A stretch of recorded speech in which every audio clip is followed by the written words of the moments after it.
And another extra job I done, I was Bear Grylls' double Really? for an advert. Oh my Uh, God. I was his double stroke stand-in for an advert called Nature's Own, which you can find on YouTube. Okay. You Let's know, look that up. and it was directed by the guy who made Super Mario Brothers with Bob Hoskins, Oh and my gosh. so I spent 2 days. One day, because I also did what they call a stand-in.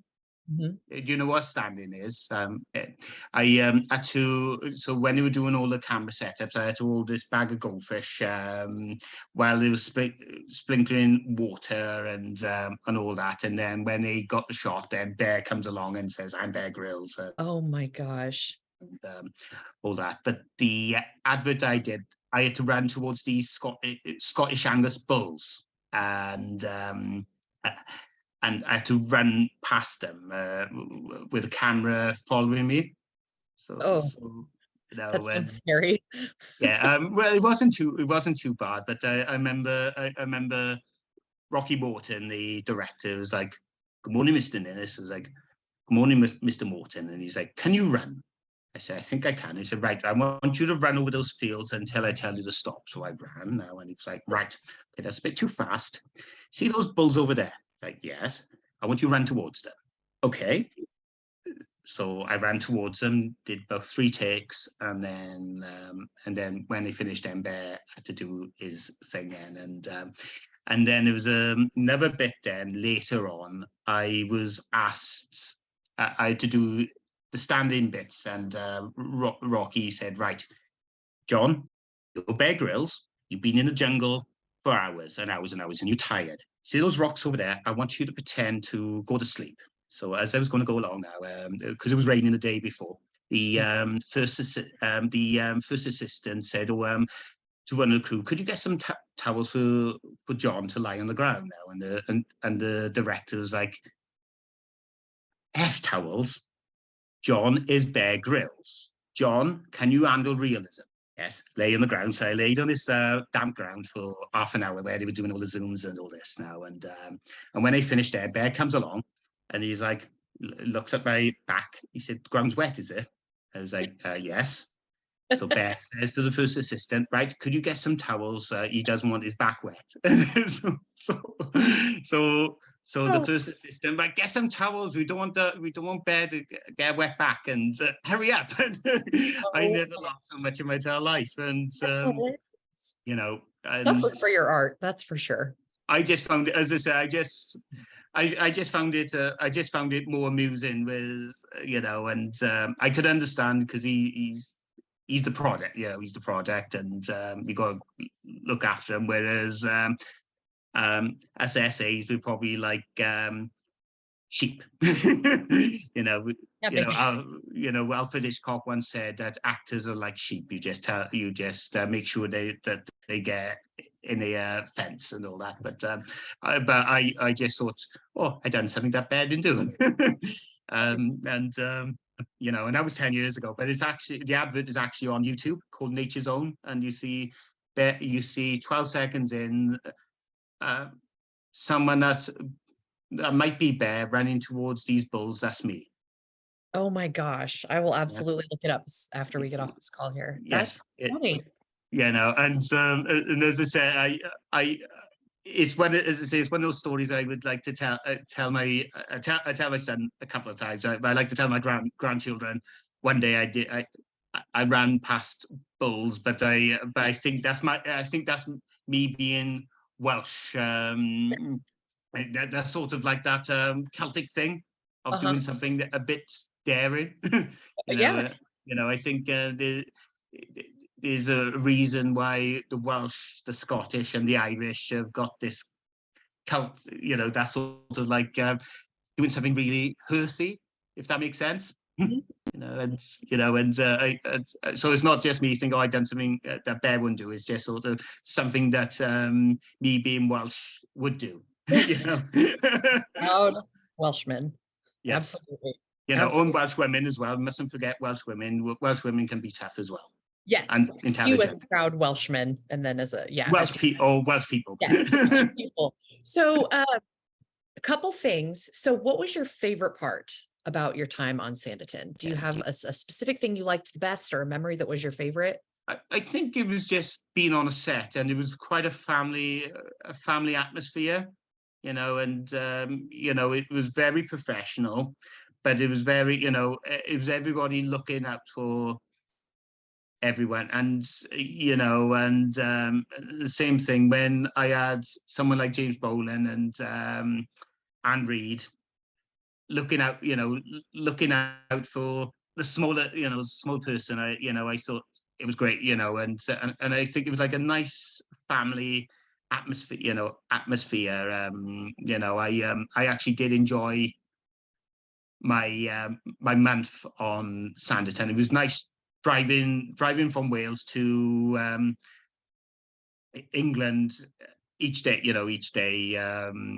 Having a nice breakfast. There was even times that when I was like the main essay, and you had your own room to get changed and all that, and so the makeup artists were lovely, and when they were putting a wig on, I look like. Have you heard of the singer Bjork? Yes.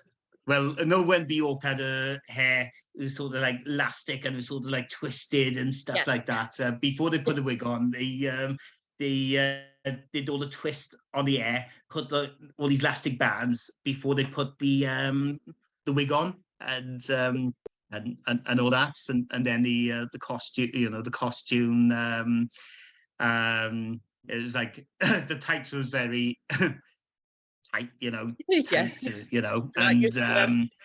and and the boot, but it did look good on camera, good on camera and all that, and also the location was lovely, because in the garden it was a swing, and in between takes, I'd taken photos of the swing, and it looked so picturesque. I think I would have liked to go there on my own. There was something inspiring about even the garden was, it was something. There's a filmmaker named Emma Bergman who made Wild Strawberries, and if it was black and white with all the soft lights, and it would make a good Bergman film. He was a Swedish filmmaker, and I was imagining other films or TV shows, and you had the cows in the background, and there was something relaxing, especially with COVID, that sort of changed things, and I think that was the other reason why I enjoyed working on a film, a film set. It was just like, and it, as I say, it was just lovely. It was just lovely, and the crew, especially if you've been there for a month, you sort of so you had like a nice good morning, and how are you? What was your travel like? In and leaving 4:30 and getting there at 6:30 on location, and then leaving about 6 o'clock, and getting back. It was quite a nice. As I said, it had a good aura, if that makes sense. And Yes. and as I say, all the past, I've had very fond memories, and I would like to watch the episodes, because I know from talking to people, ITV they showed series 2 both on terrestrial, and it was ITV Encore, but it's called ITVX now, and so it's only going to be on ITVX on the 3rd of August, but no one doesn't know if it's going to be on terrestrial ITV1, and I know a few people that loves dramas, and I was really surprised, because I heard of Sanditon before I had the job on Sanditon. I never watched the first series, and it actually flopped in the UK, but it was massive with the Americans. Yep, it was. And I've spoken to many Americans many Americans on how devoted these British period dramas are, especially Sanditon, and as I say, I even when I was on the set, I didn't realize how big it was, you know. And I think the last production that I never watched, but I heard how big it was, and I was on, was the Murdoch Mysteries. But it was on the British side that it had a cult following, not the Canadian side. And when I was working on that for one day, they had a bus load of people from Newcastle. They came from the buses watching the shoot, and we're all people from 40 plus sort of thing. And as I said, I never. Before I had the job, I never heard of the Murdoch. This was 2009, by the way. I never heard of Murdoch Mysteries until I went on the set, and it was like, "Oh, these people." And it was like, "Oh, they said, oh, that's the fans that came all the way from Newcastle." And Yes. and I didn't realize how much of a cult following that show was, and Sanditon. I think with COVID, it did control that. You couldn't just watch the set or anything like that, and all that. But it was, but I knew there was a real big cult following with Instagram, Facebook, and Twitter, and it was, massive. But when I spoke to people, they said if it wasn't for the Americans, it would have been just one season of Sanditon, and so you don't mind if I ask you a question? What got you into Sanditon? So I actually did not. I have never seen season 1. I had heard that it had been canceled and that people were really sad at the lack of a happy ending. And for me, I really like a good happy ending. So yeah, I didn't watch it because I knew I would get so invested in the characters and then I would be frustrated. So I did start seeing just this explosion on social media of Heybourne, with Rose and Ben and the chemistry they have, and every member of the cast and crew and how beautiful this was. And I thought, I'm going to check it out, but I'm going to start at season 2. And so I did. I watched it on Amazon Prime. I actually just saw it for the first time a couple months ago, and I watched the entire thing in 2 days. And then season 3, and that's when I found this group on Facebook that is campaigning for more Sanditon, and just was invited to become an admin. So we have people all over the world that have joined us, and I just fell in love with the show and this group of people. There is so much joy that stories like this bring to people, and the world continues to get more complicated, and people. If you ever read the book, because I know the book has got more of a mysterious following because it was an unfinished book, because Jane Austen died in the middle of it.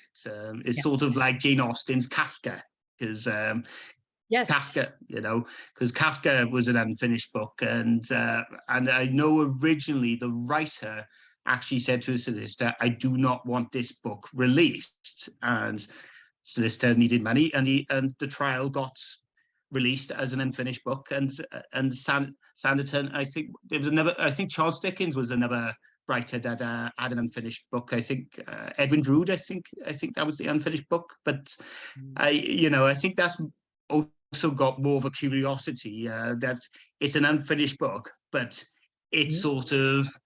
I think it's sort of got more of a following. Maybe the fans are trying to create their own stories, and that this story, because it's unfinished, it could keep on going forever and ever, really. Yeah, absolutely. I believe it stays very true to seasons 2 and 3 are because I haven't seen season 1. I can't. I can tell it was beautiful, and obviously many people love it. But from what I have seen, it's a beautiful production. It's a wonderful story. I see so many parallels to Jane Austen's other stories. I see a lot of persuasion. In like Sense and Sensibility and Emma, is it? And I think it's just so beautifully, exquisitely done. where it ties parallels between her other stories, but at the same time also creates these new characters. I think it's just a beautiful thing. And I think there's so many more stories to tell, and there's obviously a great desire for more. So hopefully we can get more Sanditon and you can come back and be a success artist, maybe even a filmmaker and photographer in future projects. Because I've definitely seen, I watched your short film, Mommy Fell Asleep. I can't believe all of the things that you fit into less than 11 minutes of screen time. Yeah. How did Yeah. you, what was the inspiration for that? If you don't, if that's an okay question for me to ask. Yeah, that's no problem. I wrote it. I wrote the script a long time ago. I tried to get funding with the BBC, which I was pretty close, but no cigar sort of thing. So I left it a couple of years, rewrote bits of the script, and I made it with some of my film extra work that I did. This was in 2008, and I just saved up, and I and try and make the best out of it. But the inspiration of the story, it was a loose story about there was a guy who shot a mother, and two children witnessed it, and because they were quite young, the naivety sort of thing. So it's not based on a true story, but it's based. It was loosely based on that idea at the time, and I just wanted to make a story about a child's innocence, but also at the same time how stupid adults are when it came to an affair and a reaction, and how this child deals with it. And it was like a nice happy accident. I don't know if you noticed it, when the little girl goes and gets her doll, you notice there's a shadow going over, as if the woman's spirit escapes, as if her lifespan is gone. And that was, I have to say, it was a happy accident, but it was an accident that I thought really worked, because it looked like the woman's death enters, sort of thing. Sure. And it was, yes, a nice happy accident that the cloud actually came past on take 3, and it was like, right, we're keeping that. That definitely fits with the scene. And when people have watched it, it was like, did you do? He said, did you do a special effect? I said, no. I said, that was Mother Nature, and and I'm glad that I didn't use CGI and said, right, let's have an imaginary cloud. It was something that came up, and I thought that's really effective, and it timed it really well with the little girl coming back, not knowing that her mother's died, sort of thing, because again, with the innocence, and like, I've made like music videos, and I've even produced other short films, and been editor and cameraman. Like, I've always I never called myself a director. I called myself a filmmaker, because I've done a variety of things, whether I'm a first assistant or an editor. That's why I use the title filmmaker, because of the other job professions in the past, sort of thing, if that makes sense. Yes. And I've used all those experience to say I'm not a producer, I'm not a director, I'm a filmmaker. And I don't know if that's pretentious or anything like that, but that's how I see myself. If somebody say, who are you? I say, I'm a filmmaker. And I even, like, when I do extra work, I'm kind of like a sponge on what's in front of me. And I think, right, okay, whatever I witness, I like to use that for my own filmmaking, and, sort of like an observer. And, and I think that's with anything, like, even like my son, like, when I take him to football or his karate, I one day I would like to use all that for my own storytelling, and or if I'm working with others. There's a short film which me and another good filmmaker named Lee Burgess, I've worked with for a long, long time, and we worked on this short film with a girl with autism, and like I got a stepson who's got Asperger's, and I used my experience, and even the actress whose son has got autism and Asperger's. We put our cards on the table that we just didn't follow. They said, right, this is the script. Let's pretend that we actually use our experiences, because even the woman who wrote the script, her daughter has got autism, and we went through different experiences and just the understanding sort of thing, and because the actress ended up working on EastEnders named Louise, and again we've worked with actors that has been up and coming, and because there was another actor who was on Hollyoaks named Nathan Sussex that on a film that I produced a long time ago, and seen him in Hollyoaks, and he did a TV show with Russell T Davies called It's a Sin. And it's nice to see, even if I could say I haven't made it as a filmmaker, I like to say, right, I like to see other people making it, if that makes sense, sort of thing, Absolutely.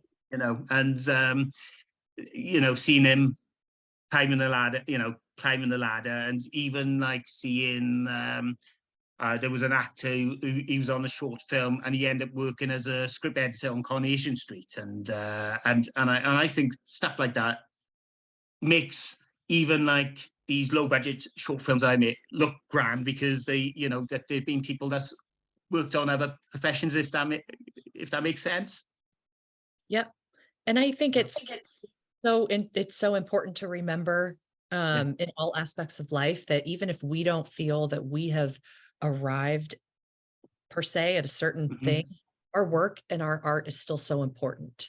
Yes. And that's so true. What you're doing, I think we all maybe, and I don't know, at least, myself as a kid growing up, I was like, I have these dreams and this is what success looks like. But sometimes I think we realize that success looks different for everybody. We all have different talents and skills, and it's definitely a fluid arrival. It's obvious that you're passionate about what you do. Yeah. And very talented, and so I would definitely say that you're a successful person, and I can't wait to see all the awesome things you're going to do next. Yeah, and I like to ask you about your adventure as, I don't know, is moderator the right word for you, on with the group? So with the group, I am an admin, so I am one of the leaders of the group, and then we have a few moderators that do all of the designs that you're seeing.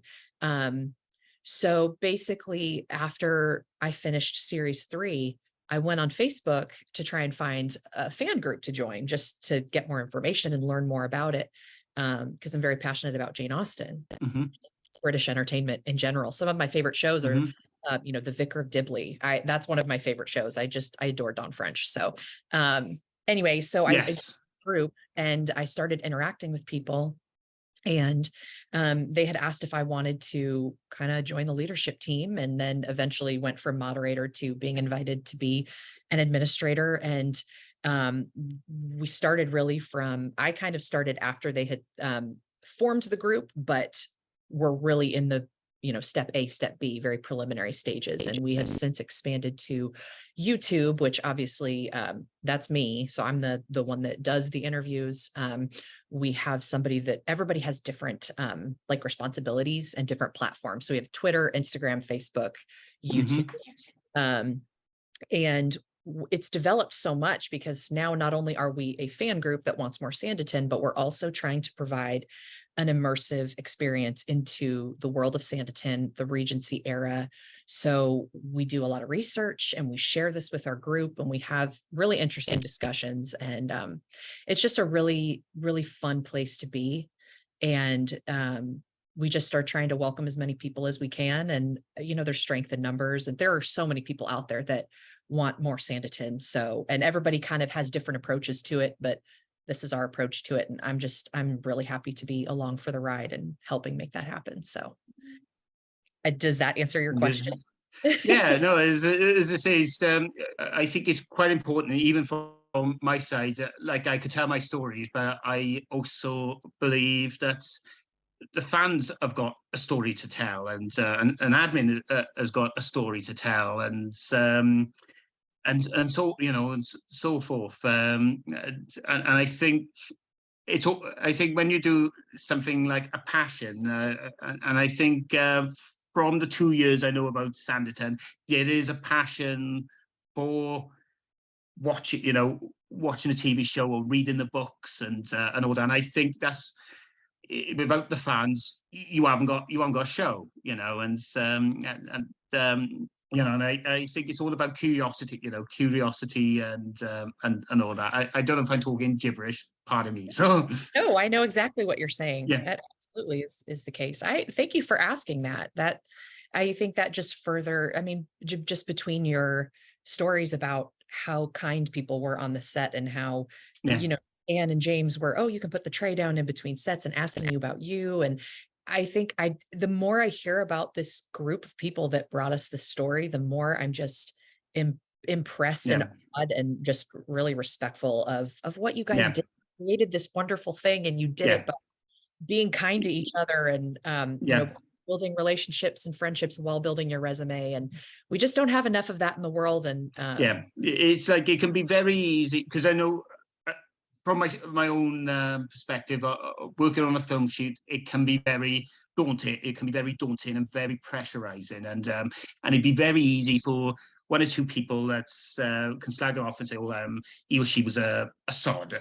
I have to say, it never happened. It was a total professional shoot. But even if it did happen, you still, it's like probably like a war. We all have to survive, and we all have to try to get, we all have to try climb that mountain, climb that mountain until we get to the top, and I think, even if someone can turn around and say it was a horrible shoot, uh, you still, everybody still has to, whether you're the main actor, the director, or even a runner, everybody's got a job and everybody's got a purpose. And again, what's important is the loyal fans, the loyal fans that watches these shows, and without them, the show's nothing, and that's how I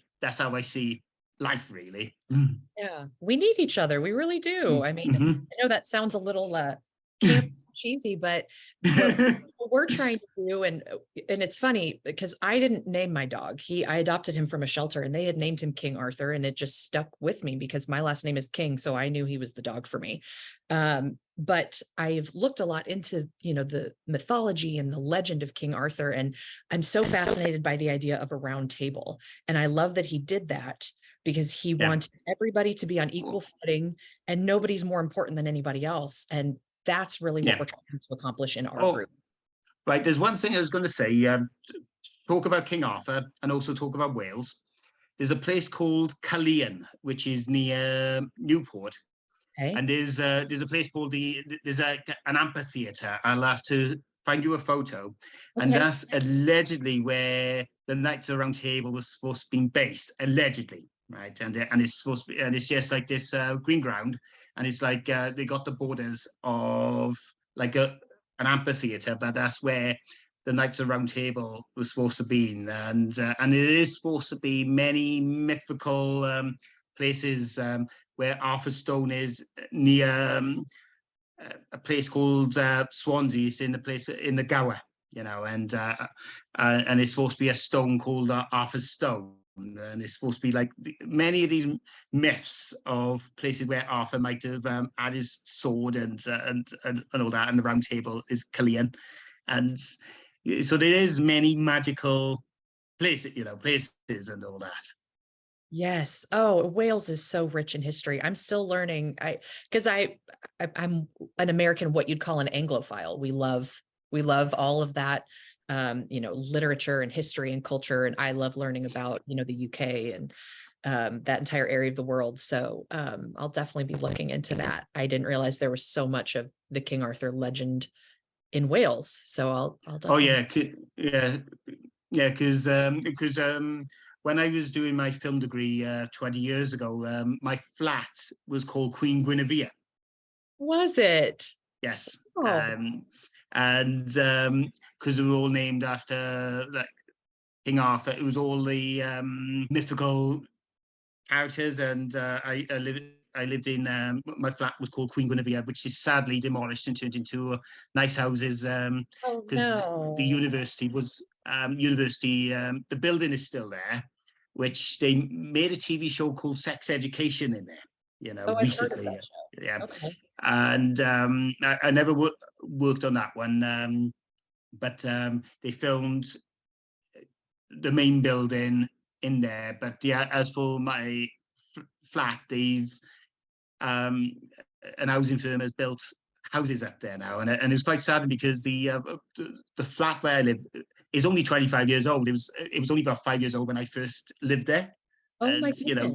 and it's really really sad. But it was no, but as I say, it was like a King Arthur connection. Because it was called Queen Guinevere, and I love that.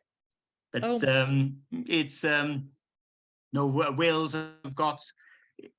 I think it's probably got like little bits of it, like American, like the American Dream sort of thing. I think Wales have got this all magical, sort of like magical thing, because there's supposed to be a place in South America that's Welsh connected. Like you get certain parts of America that's Irish orientated and English orientated. Well, in South Wales, it's um, I'll have to send you the name of it, but it was built for the people that moved from Wales to South America, and I got an American friend. He was trying to find out all the Welsh films made in Wales between the beginning of cinema to now, and the majority of it, where he got his film archives was in this place in South America. You couldn't wow. even get it in Cardiff. Wow. Oh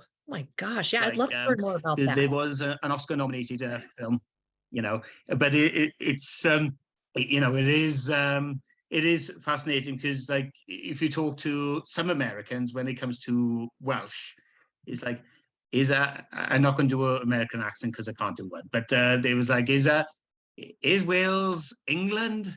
And it's like, no, Wales is Wales. They You know where know, Scotland was. They knew where Scotland was, and they knew where Ireland was. yeah. And like Britain is England, like sort of thing. But but when it comes to Wales, is that England? Is that Wales as in England? No, Wales as in Wales. So And country. but as I say, the only way you can tell that Wales is if you look at it clearly, it looks like a pig. Oh my gosh, I'm never going to be able to unsee that now. I can't wait to look at a map of Wales and find that. Look, it's even if you look for a picture on Amazon of Wales on its own, it's got a face of a pig. Like North Wales, the island Anglesey bit looks like the pig's ear and the head, and then the nose, and then the lips is near Cardiff. It's Okay. got a face like a pig. Okay. Okay. Have you, so do you have any exciting projects coming up that we can share with our followers? At the moment, I've working on different projects, but I haven't got something concrete at the moment, and real life has sort of gone in the way at the moment. But when something comes up, and something is totally cement, I would because the one thing I don't want to say is like I'm doing this project and then you move Yeah. on, and I hate talking because I talk about different projects. Like even my colleague Lee has got like a couple of scripts that's not totally cement yet, Sure. Absolutely. Yeah. We totally understand. and all that. But we always got projects. It's and as I say, at the same time, I hate doing the old talk the talk instead of walk the walk sort of thing. So until I Yeah. gossip, as I say, even when I take photos, it's usually inspired on my Yes. filmmaking. Mhm. Like even like taking photos of landscapes is usually looking for stuff to film, and so it's sort of like little how can I say, little blueprints, where, say, even taking photos of like of the longest day of the horse is sort of like my vision of I like to do something like David Lean-ish, that sort of thing. When the horse sort of came along, it felt like Lawrence of Arabia in my head. It's probably just a horse entering, but it's sort of me thinking, that's me thinking Lawrence of Arabia, and or even like there's another filmmaker, Michael Cimino, did The Deer Hunter, and he was into his epic landscape shots sort of thing, and Thunderbolt Lightfoot sort of thing. So when I take photos, I usually like to think of a location or like a story, a story, or even like when my son does karate, and when we go for a walk, he likes to practice karate, and we usually play characters. I'm usually at the moment he's Mr. Miyagi because he's short. I'm Terry Silver because I'm tall. And so he could practice his karate, and because there was one point last year he had to practice his kicks, so I borrowed a pillow, put a belt, and I borrowed from Cobra Kai. I love that. Oh my gosh, I bet he loved that too. That's awesome. We've been watching Cobra Kai since it was on YouTube, and even got him to watch The Karate Kid because that's part of my childhood. Of course. And even like, who is the real bad guy? And I know some people say Daniel LaRusso is actually a bad guy. I actually sort of think, no, it's Ali Mills.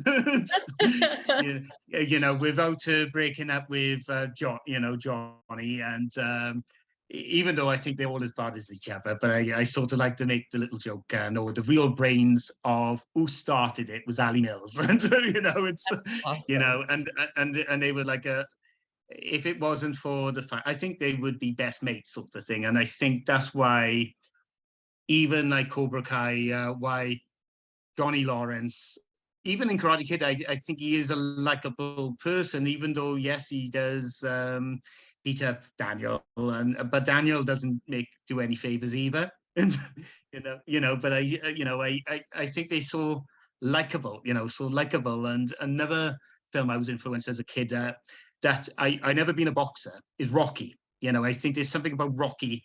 You don't have to be a boxer, but it's sort of that ambition in life, that whether you want to be a filmmaker or even an admin of Sanditon, if you've got a goal, go for it. And I think that's what Rocky's all about. You don't have to be a boxer to think, right, I fancy doing something good, and like Rocky was on Rocky 4 was on last night, and I got to have my Rocky adrenaline going on, and and I think Rocky represents goals in life that some people probably think, oh, it's the overrated Oscar-winning film. I think no, it's not. I think I think it's in the same scale as those other Oscar-nominated films like Taxi Driver, Network, and they were dark films. But I think Rocky, it was one of the earlier films to use Steadicam, and even working on Sanditon, they used Steadicam.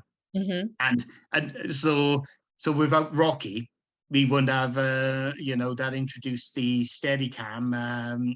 Wow.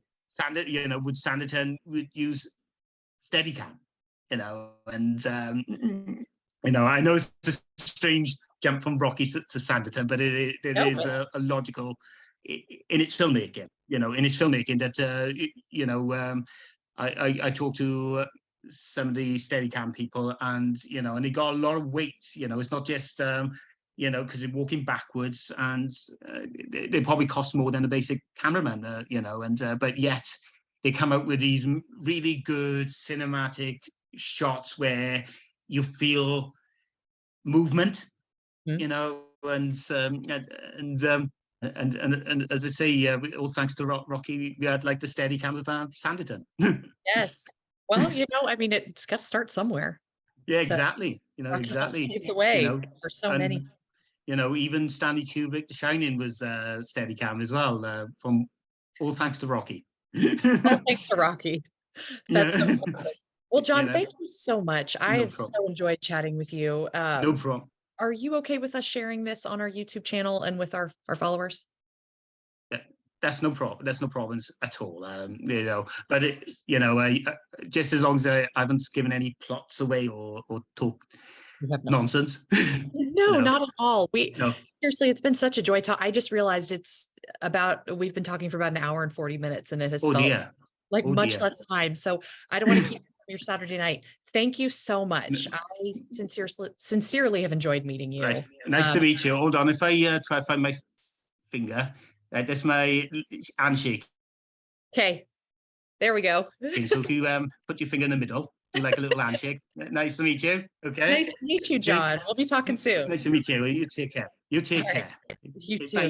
Bye. Bye.